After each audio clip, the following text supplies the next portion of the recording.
Hello, everybody, and welcome to WCTV's newest show, The Waynesburg Effect. I'm Ryan Schwertfeger, and joining me today is the lovely Paige Carter and the well-dressed Adam Karasik. So the way this show works is that each panelist will bring up a current event topic that has an effect on the community, us as college students, or even all of us as Americans. Each panelist will get an opportunity to give their opinion on the issue at hand, and we may even engage on a friendly debate on the topic. Now, while all of us have our opinions, we also do our best to ensure that what we say is backed up with facts, so that you, the viewer, can not only be more informed, but also capable to form your own opinions on how the topic we discuss affects you. This is the Waynesburg Effect.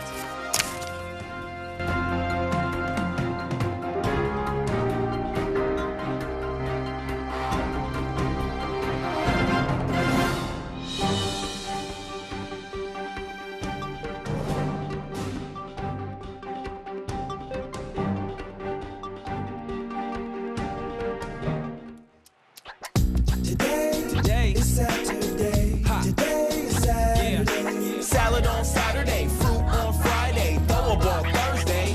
Water Wednesday, touch your toes Tuesday. Let's move Monday, swap a snack Sunday. All the healthy children eat well and move a lot. And move a lot. And move a lot. Eat well and move a lot. 60 minutes of physical activity a day and eating well can help get your child healthy. So keep them active and eating well every day. Skip a rope Saturday, freeze tag Friday, tap dance Thursday. Whole grains Wednesday, try a veggie Tuesday. Let's move Monday, split the sweet Sunday. Eat well and move a lot. Today is Saturday. Today is Saturday. All the healthy children, all the healthy children. Get ideas. Get involved. Get going at letsmove.gov. That's letsmove.gov. Welcome back to the Waynesburg Effect. To start off the conversation, Ms. Paige Carter. Thanks, Ryan. Social networking has completely altered how this generation conducts itself. Changes are evident, especially in the way social and political movements are performed. Petitioning, campaigning, and rioting are all done behind a computer screen. It is up for debate how effective this shift has really been. Slacktivism is defined as actions performed via the internet in support of a cause, but regarded as requiring little time or involvement. As we as a nation draw closer to technology and media, are we also drawing closer to being ineffective citizens that do nothing more but talk about the issues? Adam, recently the ALS Ice Bucket Challenge has just blown up on the internet. This was primarily conducted online, but do you think that it's an exception to the typical slacktivism model? Well, as being part of the movement for the ALS Ice Bucket Challenge, I would hope it would be, and I do think so. It does cause awareness through not only speak in like videos and over Twitter, Facebook, even Vine. You have these pictures on Facebook like this, and that's what, it gets more likes, more favorites, and everyone talks about it more, but it's not doing anything. With the ALS Ice Bucket Challenge, you had celebrities doing it, not only dumping ice water on their heads, which we all love to see, but we're also seeing them donate so much money to this cause, and it is a great thing to see out in the world, that you don't just talk about it, you actually do something about it. Okay, Ryan, what do you think in response to what Adam just said? And were you nominated yourself? I was nominated myself, and I declined actually to do it. Really? Yes, I know. What a shock.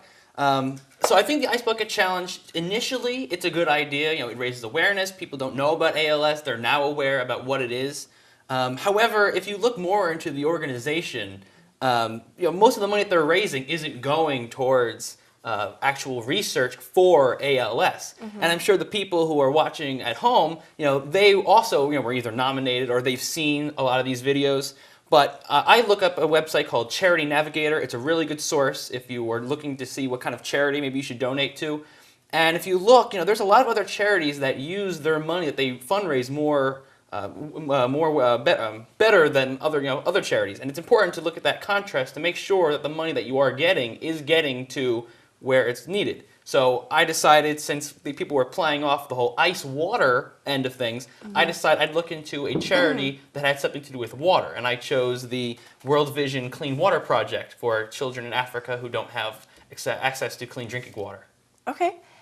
You mentioned the donations and the numbers. 95.8% of the revenue that ALS has been receiving recently has been from the donations, widely the online hype that's been caused. But less than 5% actually went to the research. With that being said, do you think that even though, because Adam is right, like there was actions with the hype online, people were actually doing more than just commenting or statusing.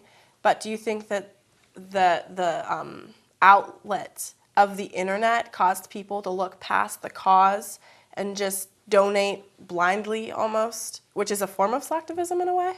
I mean, we can see, how once things get viral, how they just really take off. I think, and most people will remember Coney 2012 and how this went all over the place. But then when you looked into the actual organization itself, it wasn't a good organization. So people just want to do what's popular that everyone else is doing, so they're part of that same movement, rather than what is best that reflects my interest that can help other people. Coming up after the break on the Waynesburg effect, we will reflect on the 13-year anniversary of 9/11, one of the darkest days in American history.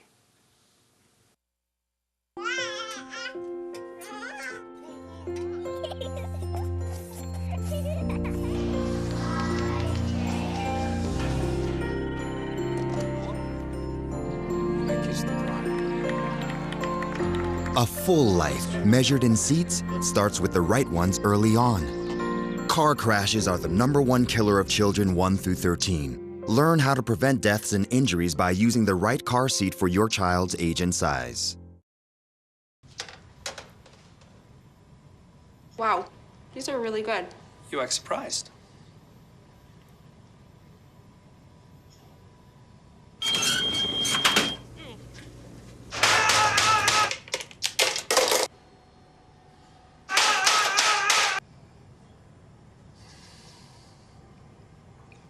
Practice makes perfect. You don't have to be perfect to be a perfect parent. There are thousands of teens in foster care who don't need perfection. They need you. Welcome back to the Waynesburg Effect. I'm Ron Schwertfeger. Our next topic is one that affects all Americans, but in a specific context, it rings especially true to those in New York, Washington, D.C., and right here in Western Pennsylvania. Now, not too long ago, we did pass the 13-year anniversary of September 11th, 2001. And while ceremonies and tributes occurred at their respective memorials, America as a whole is now having to reconsider whether today, in 2014, are we safer as a country than we were before 9/11? And with threats such as ISIS and lone wolf attacks, is America ready and able to prevent and or protect itself from another terrorist attack?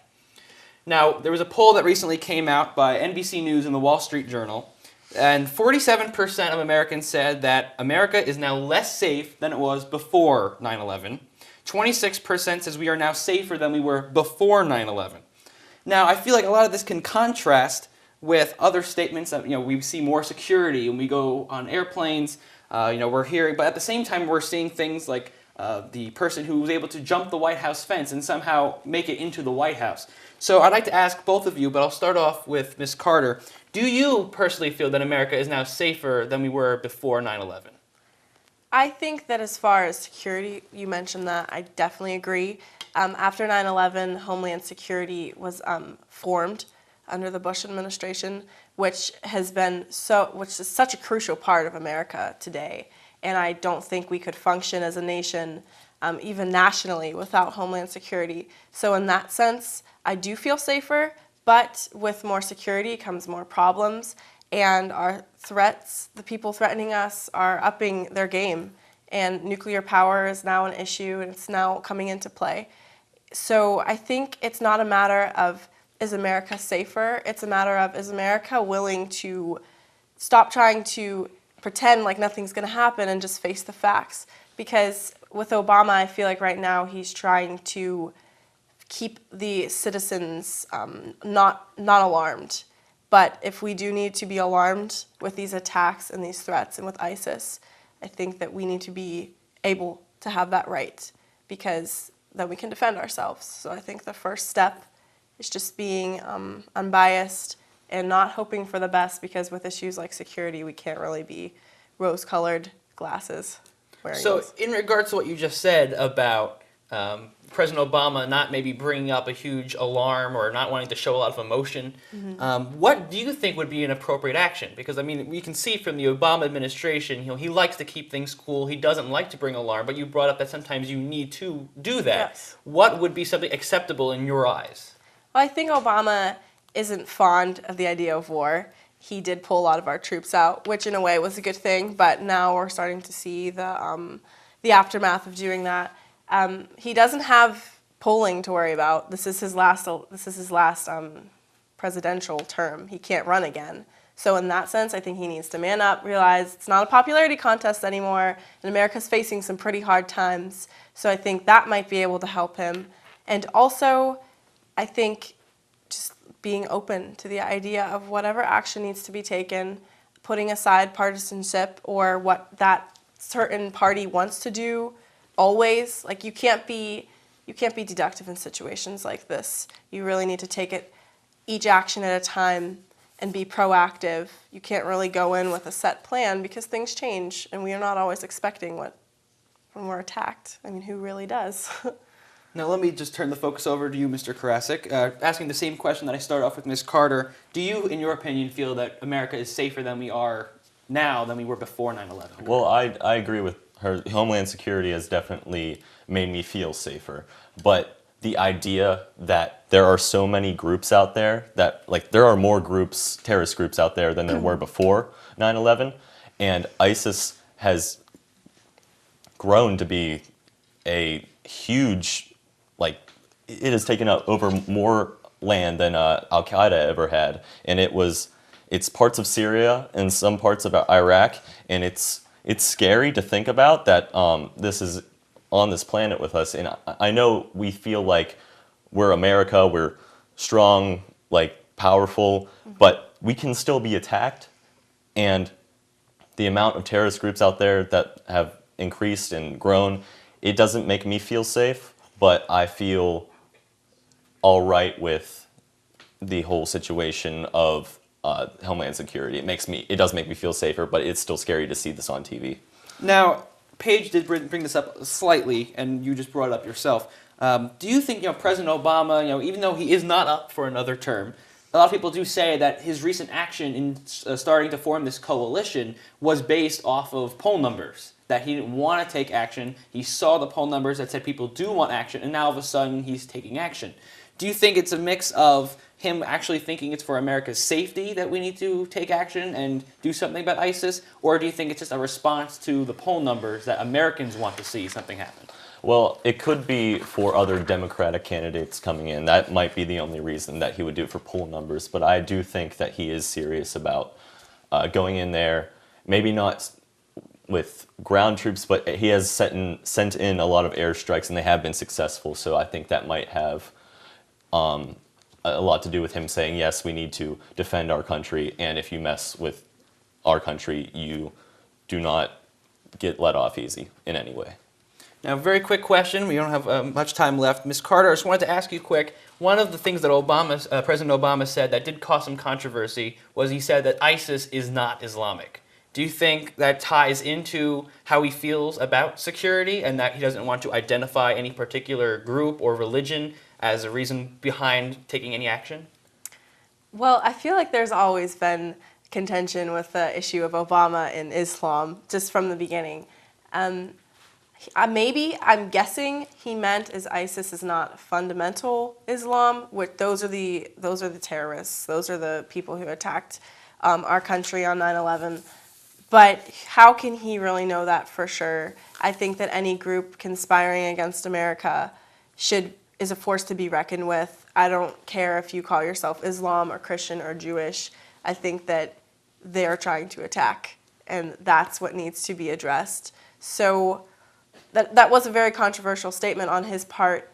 I think he's missing the issue, but mainly he probably said that because many citizens associate a religion or even continents or cultures with certain actions. Unfortunately, it's just a part of judgment and being biased. So I think he said that to scare away, to keep us at peace and ease, but in the end, does not really matter. All right. Thank you, Ms. Carter. Now, coming up on the Waynesburg Effect, we're going to be discussing the big online streaming giant Netflix and its new venture into Europe. We'll be right back. Libby the library cat found her love for books at the Bowlby Library. Bowlby Library, located off of West Street in Waynesburg, Pennsylvania, is a free public library that offers different services to the residents of Greene County. The library includes both a children's department as well as an adult section. The family literacy department offers different tutoring opportunities as well as computer classes. For more information about library services, please visit www.evakbowlby.org. Greene County is made of rural communities built on traditional values. The Community Foundation of Greene County is a stronghold to those who call Greene County their home. Located on High Street in Waynesburg, Pennsylvania, the foundation gives back to the Greene County community. The donors are the heart and soul of this organization. The foundation strives to preserve the community and leave legacies for future generations. For more information about donations and how to get involved, please contact the foundation at 724-627-2010. Welcome back. Netflix expanded its operating zone into France and over time has expanded into Germany, Belgium, and Switzerland. This is a huge step for the internet media streaming giant as it muscles in on pay-view television for Europe. The TV companies in Europe had prepared for the Netflix invasion, lowering prices and expanding content.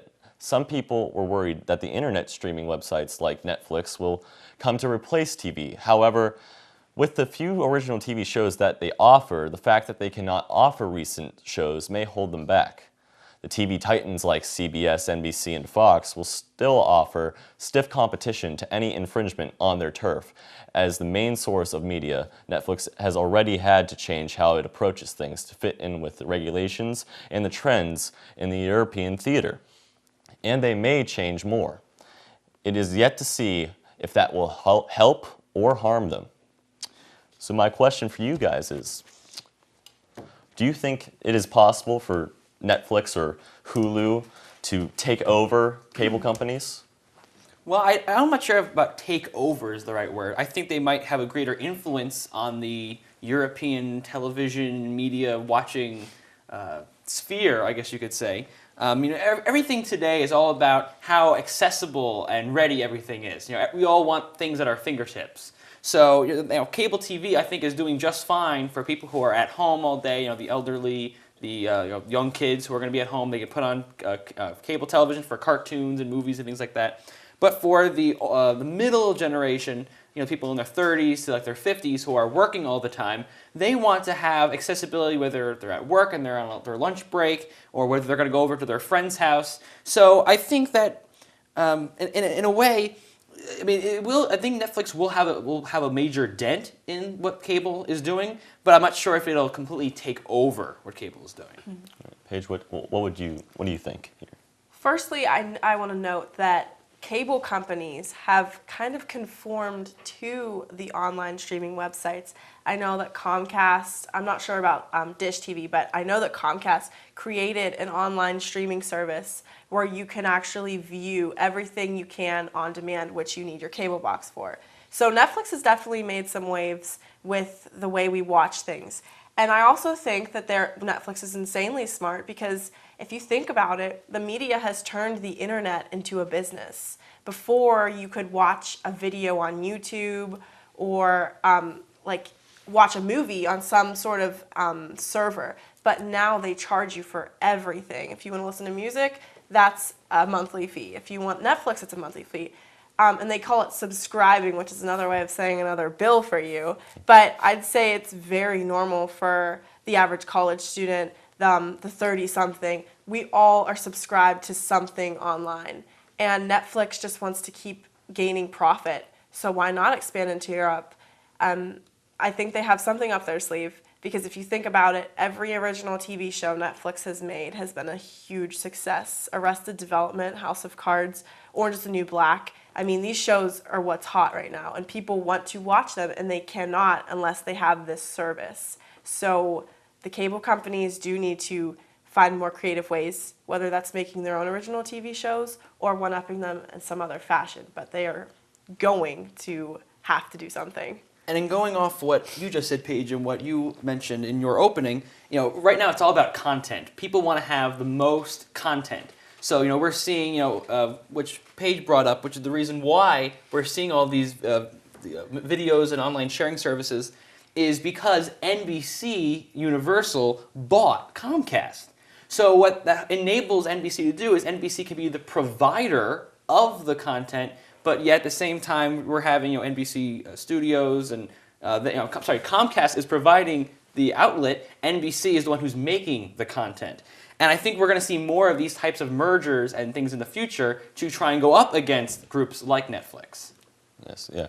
And in talking about that, there was actually a huge, HBO. The CEO of that company was thinking about changing the format to a cable subscribe channel to a sort of format like Netflix. What do you think about that? Do you think that a lot of those cable subscribe channels are going to be able to maybe transfer into a Netflix, Hulu kind of format? Do you believe that could happen to a lot of them, or do you think they'd stick with what they have right now? I mean, I think it's always good that they're thinking outside of the box to see how they can change. I mean, I personally don't watch a lot of HBO or Netflix, but as far as I can tell, HBO is doing incredibly well right now with a bunch of their shows. But they have adapted in the sense that they also have an online service. People, I believe it's called HBO Go. So people can still get their shows wherever they go. Pardon the pun there with HBO Go, wherever they go. But I think it's still smart for them to be thinking outside the box to see, is there something that's going to be changing if Netflix and companies like Netflix are starting to take over and change the way that content and media is shared. But as for the way HBO and Starz and companies like that are operating, I think so far they have even been doing better now than they used to do in the past. Yeah. I see a different point. I see that in the past, people primarily got cable so they could watch Starz and HBO. These shows were the original Netflix series of the day. And now there's the shift happening where Netflix is the one providing those hot shows that are exclusive. It's all about exclusivity. So one of two things can happen. Either these cable-provided television networks are going to stay with the cable companies, which I think will give them some type of edge, or they can branch out and do something on their own even. Maybe they'll create, I don't know, I think with this streaming service, they have a lot of wiggle room to expand their series name, to create more series and be more independent from Comcast, from Dish, from these providers who service their stations. I agree. It makes a lot of sense that the shift would change for whatever's working best. Coming up after the break, we will conclude with our last segment. You are watching The Waynesburg Effect.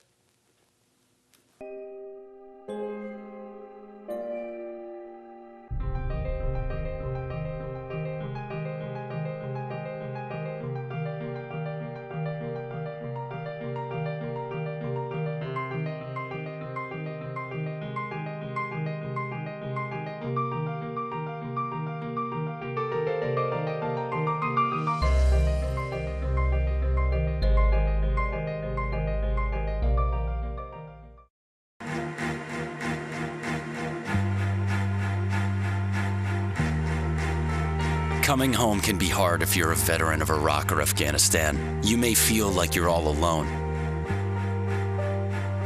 But you're not alone. At iava.org, your fellow vets are all around you.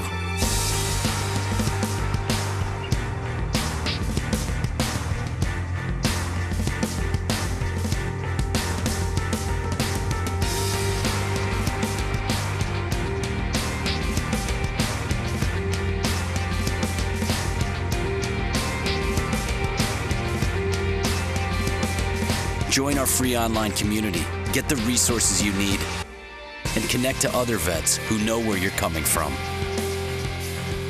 iava.org. We've got your back.